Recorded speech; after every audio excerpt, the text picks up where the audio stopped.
Welcome. In this lecture, we'll be conducting an overview of the entire web development process.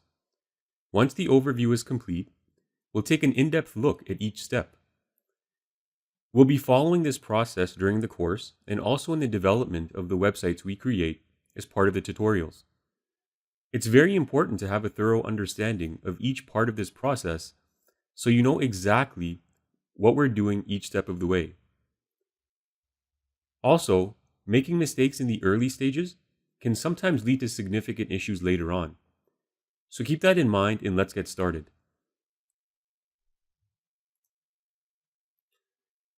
Step 1 is to plan and create a flow diagram of your website. Step 2 is to determine your system requirements and preferred hosting solution.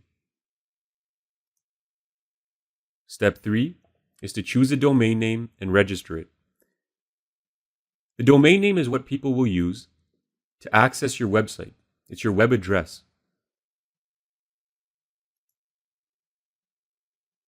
Step 4 is to configure a local testing server. Step 5 is to configure a production environment, a live web server. Step 6 is to install and set up an FTP service. Step 7 is to develop the front end of your web application using HTML, CSS, Bootstrap, JavaScript, and jQuery.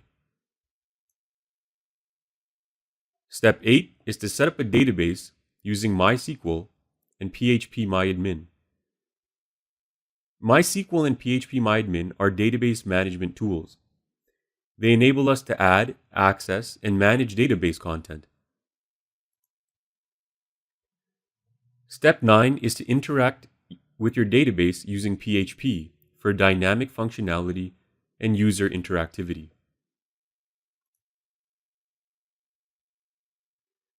Step 10 is to upload your website using an FTP service.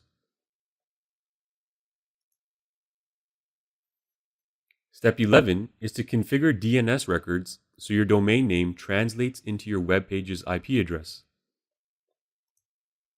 And finally, step 12 is to configure a custom email address on your domain.